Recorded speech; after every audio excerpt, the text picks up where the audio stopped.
Sponsored by AC Designs.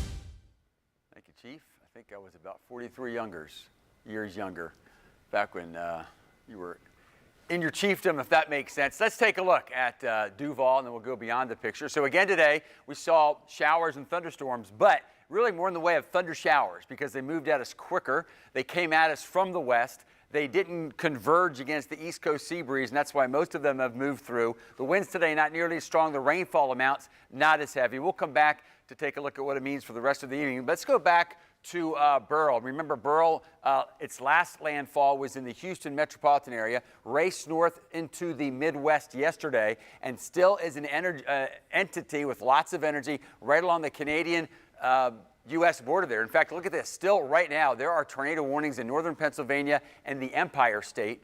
There were some portions of the afternoon in which the Buffalo radar was indicating, and therefore they were putting out 5 to 6 tornado warnings an hour. So the circulation center is here. Remember, we talk about dew points here. It's a decider of how tropical it feels. We've seen dew points from Pennsylvania through New England, really, as high as we have here on the First Coast.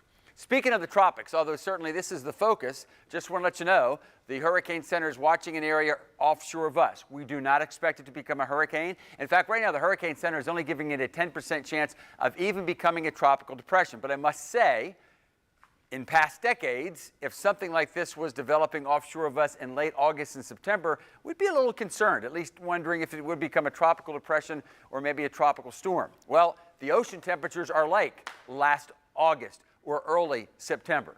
So we'll keep a close watch on it. Again, we're not expecting a surprise from it. Maybe all you wonder is, will you be surprised by some thunderstorms or at least thunder showers this evening?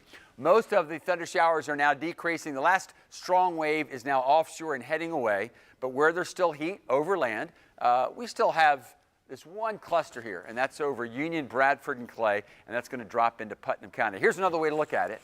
So here goes our activity, still very humid. So through the evening hours, we could still have some passing showers. But while we watch that, watch what's gradually going to develop offshore. This is just one of the computer models. Doesn't mean this is exactly what's going to happen.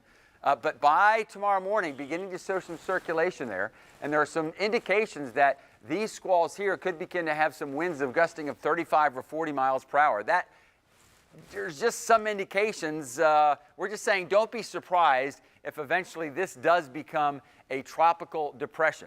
Again, we're not expecting it to be much more than that. Hurricane Center isn't even saying that much, but we'll watch it. Right now, indications are the bulk of this activity will head north. But if it does become a little stronger than what is currently indicated, more of that could come west with more in the way of rain. With all of that said, here's what we're looking for. And that is, yes, we will have thunder showers Thursday, Friday, Saturday, but only impacting about 40% of us, and then activity gradually increasing as we head especially into Monday and Tuesday. Now, as far as the heat is concerned, these are not record temperatures, but you combine the heat and humidity, it starts getting back up to near dangerous levels come Sunday and Monday.